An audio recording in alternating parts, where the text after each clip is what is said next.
The blue-green world of Velonis Prime had never seen war. For over 3,000 years, the gentle Volani people had dedicated their lives to healing others. Their crystal cities gleamed like jewels across the planet's surface, filled with hospitals and medical research centers that served species from across the galaxy. Elder Sultara stood in the central command room, her tall, slender form trembling as she watched the display screens. Her skin, normally a soft pearl color, now flickered with angry red patterns that showed her fear. The Volani communicated through these color changes as much as through their musical voices. "Another city has fallen," reported Valinara, the young communications officer. Her own skin patterns were dim with exhaustion. Korthak's forces landed in the southern continent an hour ago. Nice. They're destroying everything. Sultara closed her large, gentle eyes. The Korthaks were nothing like the Volani. They were tall, muscular beings with thick armor-like skin and sharp claws. They had evolved on a world of constant fighting, and they brought that violence wherever they went. For reasons no one understood, they had decided to invade the peaceful Volani homeworld. "How many of our people have they killed?" Sultara asked, though she feared the answer. "We estimate 50,000 in the first wave," Valinara replied softly. "They're targeting our hospitals and schools specifically. They seem to want to destroy our knowledge." Through the large windows of the command center, Sultara could see smoke rising from the distant city of Moralen. Just yesterday, it had been home to 2 million Volani. Now it was burning. The attack had come without warning.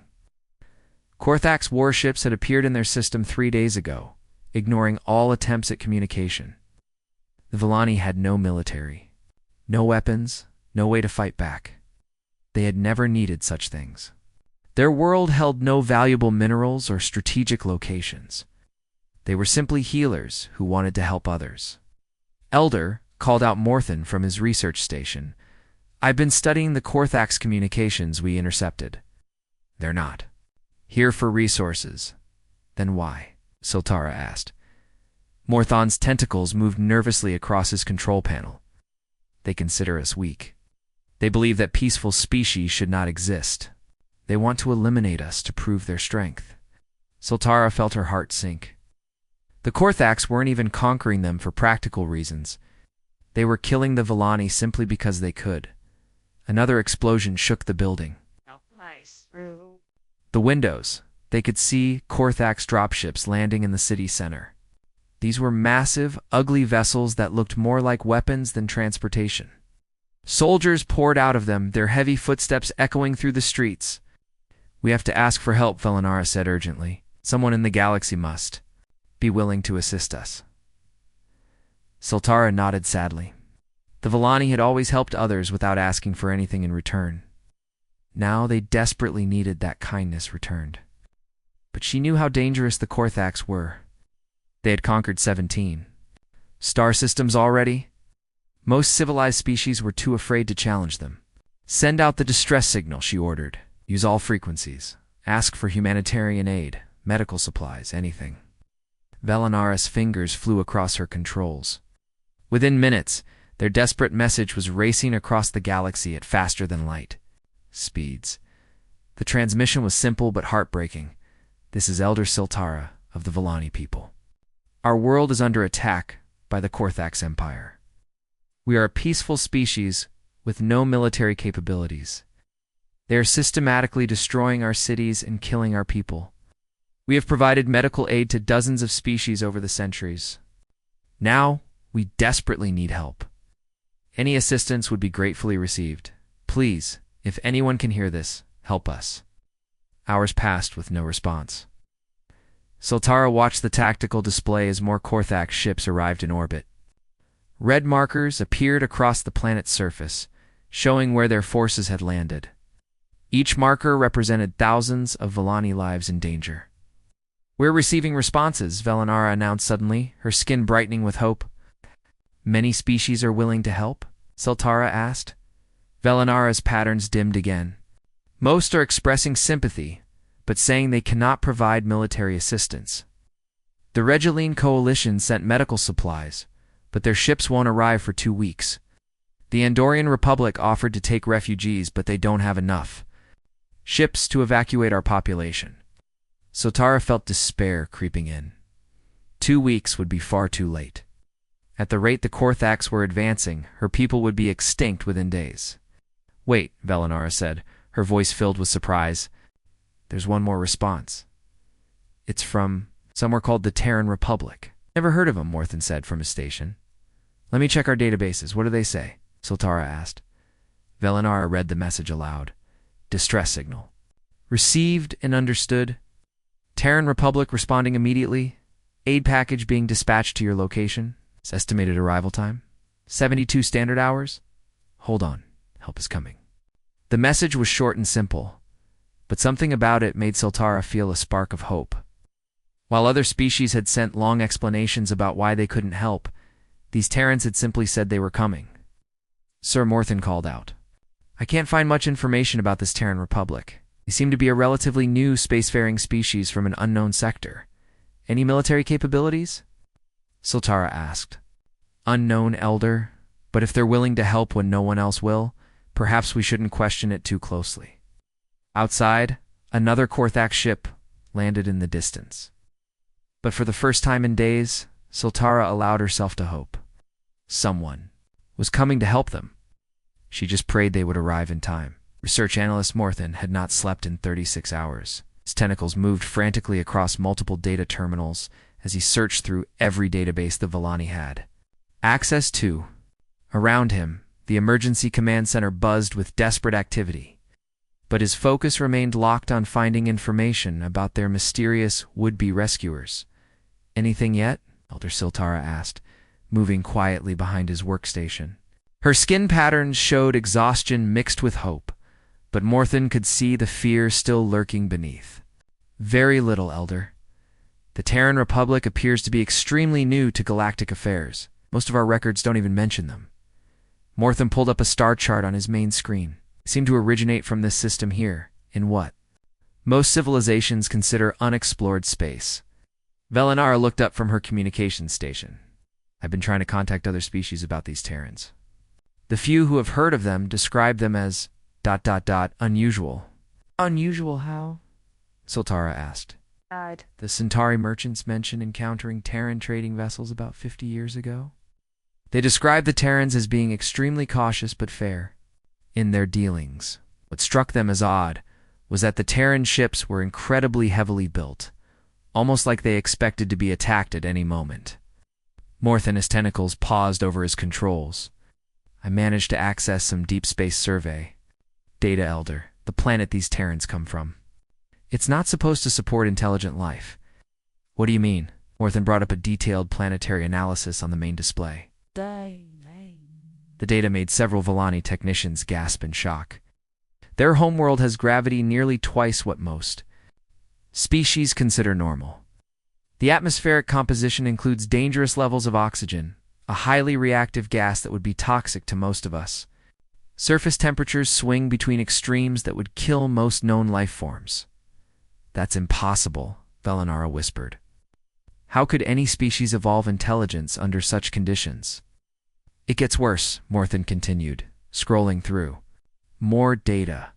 Geological surveys showed the planet experiences regular earthquakes, volcanic eruptions, and severe weather patterns that would devastate most civilized worlds. And the biological surveys, he paused, his skin patterns shifting too, show deep concern. What about the biology? According to their own scientific data, Earth contains over 2 million documented species. Nearly 80% are classified as predatory or parasitic. The planet's ecosystem appears to be based on constant warfare between different life forms. Elder Sultara stared at the data in disbelief. This cannot be correct. No world like this could produce a spacefaring civilization. The species would destroy itself before achieving technology. Meanwhile, several star systems away, the Korthax High Command was having a very different conversation about the same data. General Vexstar stood in the war room of his flagship, the massive dreadnought, Apex Predator. His scarred hide showed the marks of countless battles, and his reputation for cruelty was known throughout this sector of the galaxy. Around him, his senior officers studied tactical displays showing the approaching Terran fleet. So these primitives think they can challenge the Korthax Empire? Vextar's voice was a low growl that made his subordinates nervous. "What do we know about their military capabilities?" Commander Sheridan, his intelligence officer, activated a holographic display. "Our long-range sensors have analyzed their approaching vessels. The ships appear to be crude constructions, heavily armored but lacking elegant design. Their technology seems to favor brute force over sophistication. Numbers: approximately 300 vessels of various sizes, significantly larger than typical for a humanitarian mission, but nothing that should concern our battle fleet." Vextar's mandibles clicked with amusement. The Korthax had evolved from pack hunters on a world of acid storms and metal-eating parasites. They were naturally superior warriors, with reflexes, strength, and tactical instincts that had allowed them to conquer 17 star systems. The idea that some unknown species from an unexplored sector could threaten them was laughable. "Have they made any demands?" Vextar asked. "None. They simply acknowledged the Villani distress signal and stated they were responding with aid." "Aid," Vextar repeated mockingly. "Let them come. We'll add another species to our list of conquered races. Perhaps these Terrans will provide better sport than the pathetic Villani." Back on Villani's Prime, Morthon had discovered something that made his blood run cold. He had managed to access some restricted files through academic research networks, and what he found defied all logic. "Elder, you need to see this," he called urgently. Soltara hurried over to his station, where he had pulled up what appeared to be biological classification charts. "These are Terran life forms," Morthane explained, his voice shaking slightly. "This creature, called a great white shark, can grow up to 6 meters long and hunts other large predators. This grizzly bear weighs over 300 kilograms and can crush bones with its bite. And this thing called a honey badger. What about it? According to the notes, it regularly attacks creatures 10 times its size and has been observed fighting multiple lions at once." "For fun?" Velinara looked up from her station. "Morthon, you're scaring everyone? Surely these are exaggerations." "That's what I thought, until I found the files about Terran history." Morthon's tentacles trembled as he opened another set of documents. "Elder, these beings have been fighting constant wars for their entire recorded history. Not just with other species, but with each other. They've developed weapons capable of destroying their entire planet. Yet somehow they've survived and eventually learned to cooperate." Elder Soltara felt a chill run through her body. What kind of species develops world-ending weapons and then chooses not to use them? "The kind that might actually be able to help us," Velinara said quietly from her station. "Elder, I'm receiving updated communications from the Terran fleet. They're asking for detailed information about Korthax positions and requesting that we mark all civilian shelters to avoid accidental damage during their humanitarian intervention." "Humanitarian intervention," Soltara repeated slowly. Something about the way the Terrans used those words made her feel both hopeful and terrified at the same time. Outside the command center, another explosion echoed across the city as Korthax forces continued their advance. But now, somewhere in the darkness of space, 300 ships full of creatures from a death world were racing toward them at maximum speed. Neither the Villani nor the Korthax truly understood what was coming. Exactly 72 hours after their first message, space above Velona's Prime began to shimmer. Elder Soltara stood in the command center, watching the sensor displays with growing amazement as ship after ship materialized from faster than light. "Travel.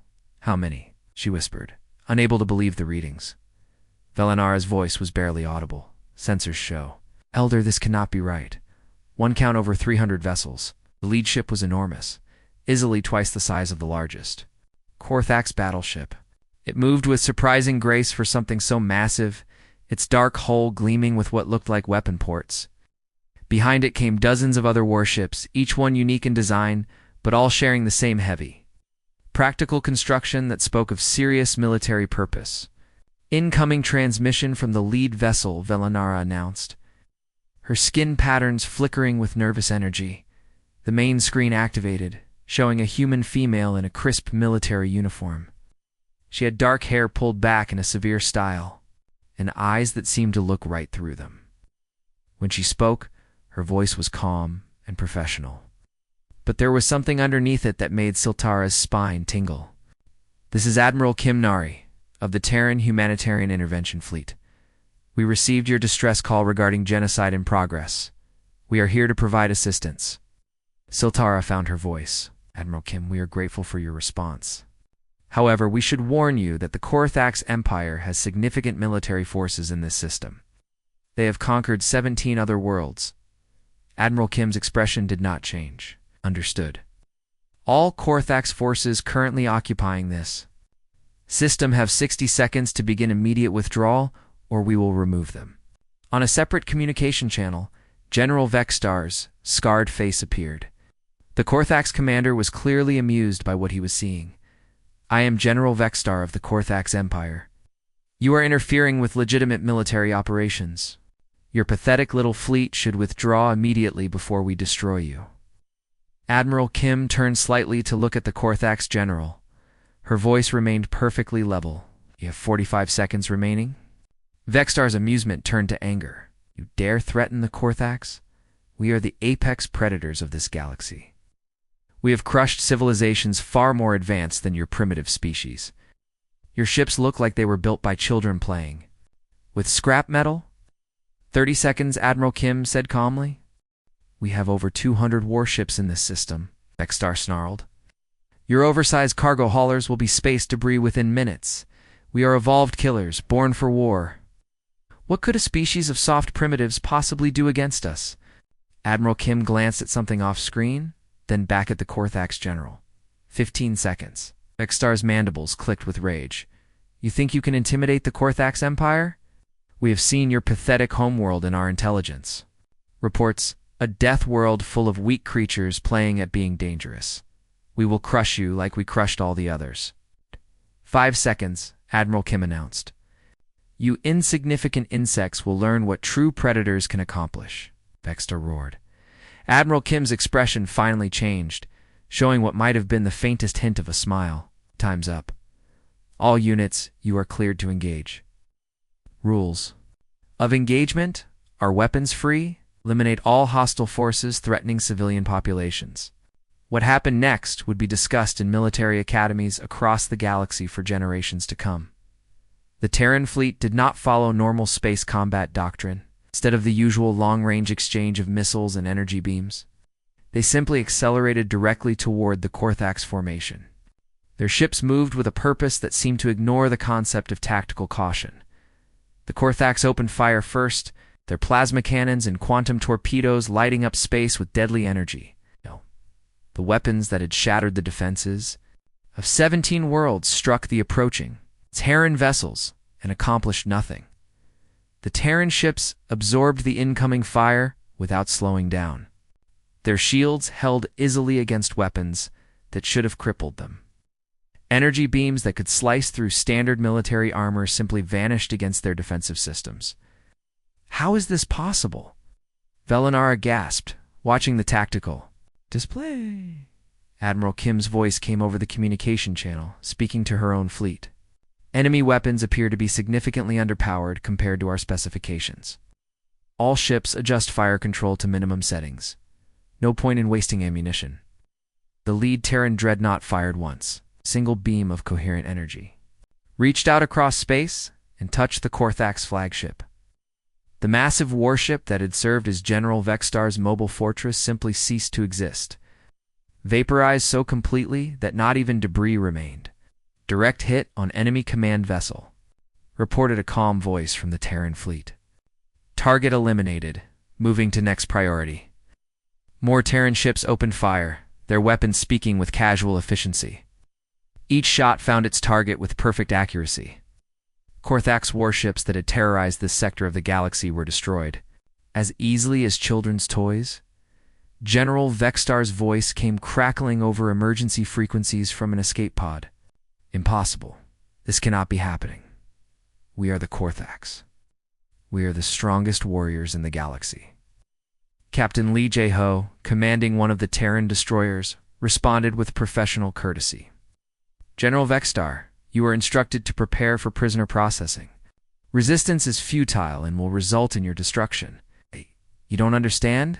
Vexstar screamed. We evolved on a world of constant warfare. We are perfect killing machines.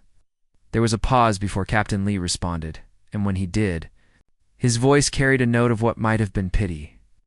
General, we evolved on a world where everything was trying to kill us, including the weather. We are very good at solving problems that threaten things we want to protect. Within 2 hours, the mighty Korthax fleet was scattered wreckage floating in space. The few surviving vessels had either surrendered or fled the system entirely. Admiral? Kim's voice came over the communication system again, addressing the Villani directly. Phase 1 complete. All hostile forces neutralized. Beginning Phase 2 operations immediately. Phase 2, Elder Sultara asked weakly. Actual aid delivery, Elder, medical supplies, food shipments, construction equipment, and engineering. Teams, we estimate complete restoration of damaged infrastructure within 30 standard days. Sultara stared at the display showing the peaceful Terran fleet now moving into orbital positions around her world. These beings had just casually destroyed one of the most feared military forces in the galaxy. They considered it a minor step in delivering humanitarian aid. She was beginning to understand that the galaxy had seriously underestimated these creatures from the death world called Earth. Captain Lee Jae-ho stood on the bridge of his assault ship, watching the tactical display with professional satisfaction. The orbital battle was already over, but his real work was just beginning. Down on the planet's surface, Korthax ground forces were still terrorizing the Villani population. Sir, we have confirmation of enemy positions in the northern continent, reported his tactical officer, Lieutenant Park Min-soo. They've taken control of the main medical center and are holding approximately 2,000 Villani civilians. Lee nodded grimly. Prepare for atmospheric insertion. I want Marine Companies Alpha through Delta ready for immediate deployment. In the ship's preparation bay, Sergeant Cho Dai-yoon checked her equipment one final time. Around her, 40 other Marines were doing the same thing with the calm efficiency of soldiers who had trained for exactly this type of mission. Their powered armor was designed to operate in environments that would kill most species instantly, and their weapons were built to stop creatures much more dangerous than the Korthax. Listen up, Sergeant Cho announced to her squad. Intelligence reports indicate the Korthax have been executing medical staff and patients. Our primary objective is civilian rescue. Secondary objective is elimination of hostile forces. Remember, we're here to help people, not to show off. Corporal Oh Hee-jin raised her hand. Sergeant, what do we know about Korthax combat capabilities? They're big, strong, and used to being the scariest thing on any battlefield, Cho replied. They have natural armor, sharp claws, and they're faster than most species. They've conquered 17 systems by being better predators than everyone else they've met. And us? Asked Private Jung Woo-dash-jin. Sergeant Cho's grin was not particularly friendly. We're from Earth. We invented the concept of being scary. The dropships launched from the Terran vessels like falling stars, their heat shields glowing as they punched through the atmosphere. Inside each ship, human soldiers sat calmly, checking their weapons and reviewing tactical plans. Down on the surface, Korthax Commander Zektar watched the approaching dropships with anticipation. His forces had been disappointed by how easily the Villani had fallen. These new enemies might actually provide some entertainment. How many are coming? He asked his second-in-command. Approximately 2,000 soldiers in the first wave, replied Sub-Commander Nalturg. Their equipment appears primitive. Heavy armor, chemical projectile weapons, nothing we haven't seen before. Zektar nodded with satisfaction. The Korthax were 3 meters tall, with muscle density that let them crush most opponents with their bare hands. They had evolved hunting creatures that would be considered monsters on civilized worlds. These humans, whatever they were, would learn what real predators could do. The first dropship landed in the plaza outside the medical center with a crash that shook nearby buildings. Its ramp dropped, and Sergeant Cho led her squad out into the alien atmosphere. The gravity here was lighter than Earth normal, which made her feel like she could leap over buildings. The thin air was no problem for her suit's life support systems. Movement. Ahead, reported Corporal O over the comm system. Multiple contacts, approximately 50 meters. Through the smoke of the landing, the first Korthax warriors appeared. They were impressive specimens, towering over the humans with their natural armor gleaming and their claws extended. They moved with the confident swagger of apex predators who had never met anything they couldn't kill. "Pathetic little creatures," roared the lead Korthax warrior. "We are Zektar of the Korthax Empire. We have conquered civilizations across 17 systems. You will die screaming like all the others." Sergeant Cho raised her rifle, a weapon designed to stop charging Earth's megafauna at close range. "You're threatening civilians under our protection. Stand down immediately or face the consequences." Zektar laughed, a sound like grinding metal. "Consequences.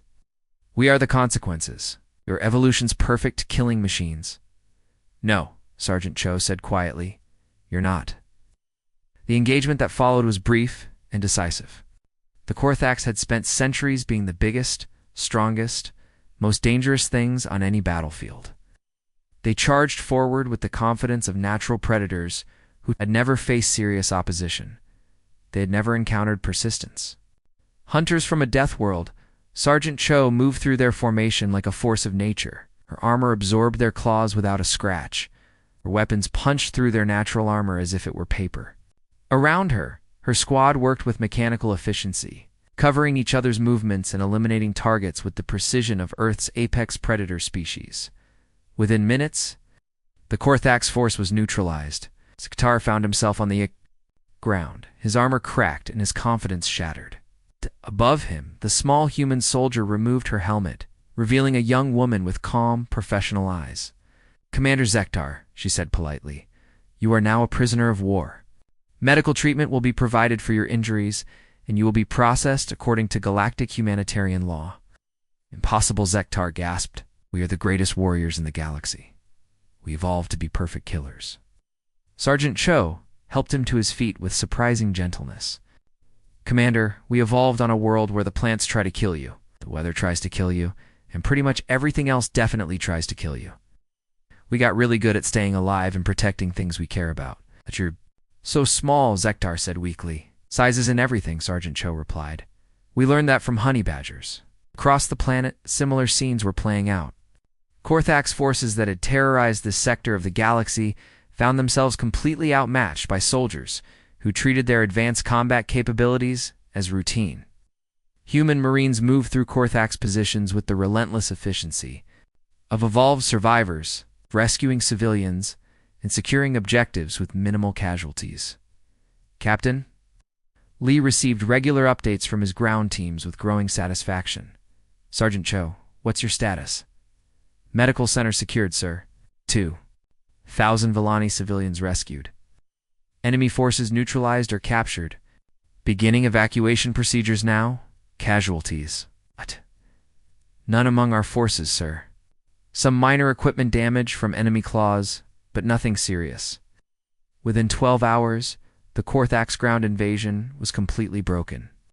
Their forces were either captured, fled, or eliminated. The Villani civilians were safe, and Terran engineers were already beginning repair work on damaged infrastructure. Admiral Kim Nari reviewed the operational reports with professional satisfaction. From her perspective, this had been a routine humanitarian mission with entirely predictable results. The fact that they had completely defeated one of the galaxy's most feared military forces was simply a necessary step in protecting innocent civilians. Admiral reported her communications officer, "We're receiving surrender requests from 17 Korthax-controlled systems. They're asking for terms." Admiral Kim nodded calmly. "Standard humanitarian protocols. Occupation forces will withdraw, war crimes tribunals will be established, and reconstruction aid will be provided to all affected populations." She paused, then added with the faintest hint of a smile, "And send a message to Earth Command. Mission accomplished. Request additional medical supplies for extended humanitarian operations." The galaxy was beginning to learn that when humans offered to help, they meant it completely. 6 months after what historians would call the Terran intervention, the Galactic Confederation's Emergency Council met. In their massive chamber on the neutral world of Nexus Prime, representatives from hundreds of species filled the circular amphitheater, their various forms creating a rainbow of alien biology. At the center of attention sat a single human woman in a simple diplomatic uniform. Ambassador Rin Sujin looked completely relaxed despite being surrounded by beings who could have crushed her without effort. She sipped tea from a small cup while waiting for the session to begin, seemingly unaware that half the galaxy's most powerful civilizations were staring at her with mixtures of fear, curiosity, and respect. "The emergency session will now begin," announced Chancellor Vexamoth, a towering insectoid being whose species had led the Confederation for over 2 centuries. "We are here to discuss the recent actions of the Terran Republic and their implications for galactic stability." Representative Corthanai of the Zephyrian Empire leaned forward, his reptilian features showing obvious distress. "Ambassador Rin, your species destroyed an entire interstellar empire in less than a week. The Korthax controlled 17 systems." Ambassador Rin set down her teacup with deliberate care. "Representative Korthani, the Korthax were committing genocide against the Volani people. Our response was appropriate to the threat level." "Appropriate?" The delegate from the Regelian Coalition stood up, his tentacles waving in agitation. "You eliminated their entire military force, their fleet, their ground armies, their orbital installations, everything." "We could have done it faster," Ambassador Rin replied matter-of-factly, "but we prioritized civilian safety. Our primary mission was humanitarian aid delivery." A shocked silence filled the chamber. Elder Siltara, now representing the Volani in galactic affairs, spoke into the quiet. "If I may address the Council, the Terrans delivered exactly what they promised: medical supplies, reconstruction equipment, and protection for our people. The elimination of the Korthox threat was simply how they ensured successful aid delivery. Simply." Representative Korthani's voice rose several octaves. "They casually destroyed one of the most feared military forces in known space." Ambassador Rin nodded politely. "The Korthax were interfering with our humanitarian mission. We solved the problem." Chancellor Vexmoth activated a holographic display showing battle recordings from Valonis Prime. "Ambassador, these recordings show your forces engaging Korthax. Warships with weapons that appear to violate several physical laws. How do you explain this level of military capability?" "Earth is a challenging environment," Ambassador Rin explained patiently. "Our ships are built to survive asteroid impacts, solar radiation storms, and gravitational anomalies that would destroy most vessels. Our soldiers train in conditions that would be considered extreme combat scenarios on most worlds. But your species has only been spacefaring for a century," protested the Andorian representative. "How did you develop such advanced military technology so quickly?" Ambassador Rin looked genuinely confused by the question. "Advanced, our equipment is fairly standard by Earth measures. Most of our military hardware is adapted from civilian mining and construction equipment." The chamber erupted in startled chatter.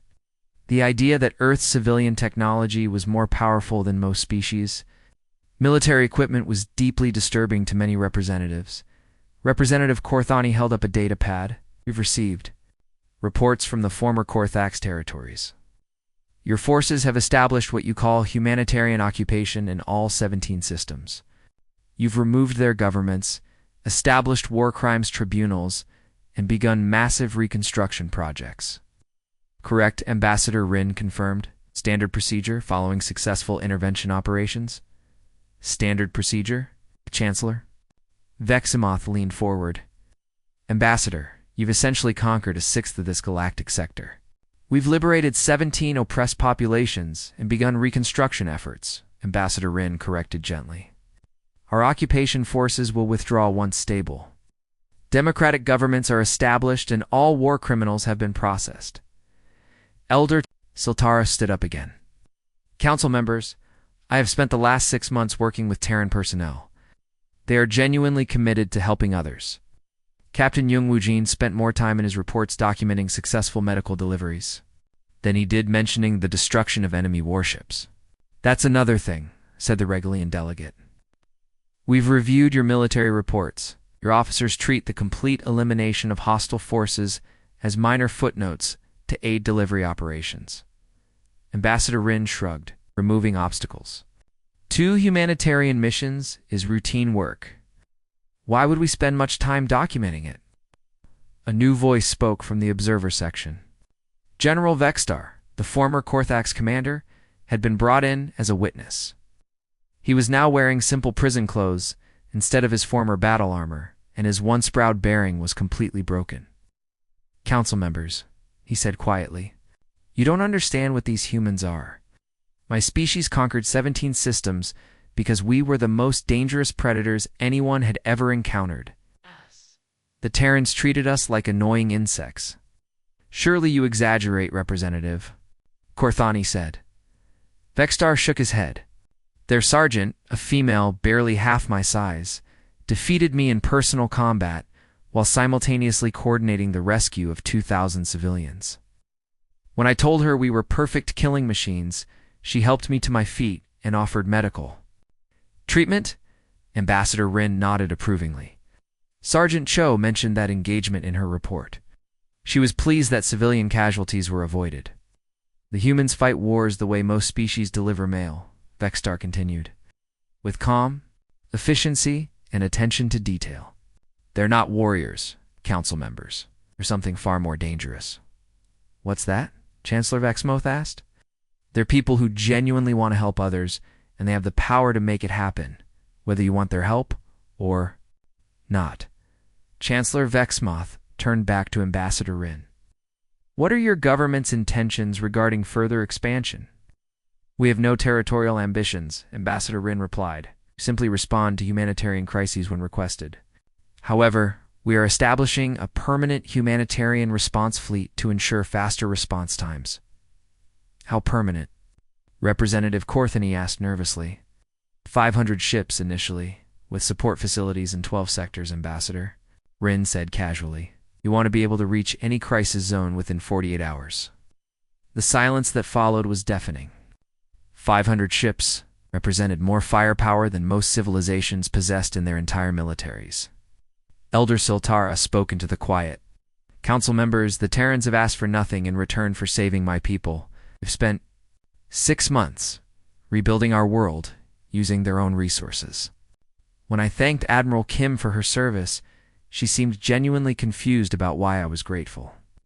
Chancellor Vexmoth made a decision that would reshape galactic politics for generations.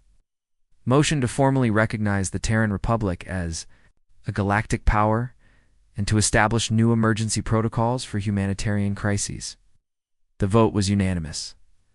3 days later, a new entry appeared in the Galactic Emergency Response Manual for situations involving genocide, slavery, or systematic oppression.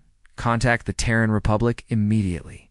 Warning: specify a desired level of response.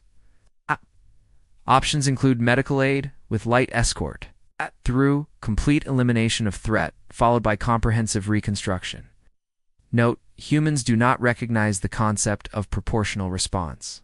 When innocent lives are at stake, the margins, someone had written. Remember, when humans offer help, they mean all the help, whether you want it or not.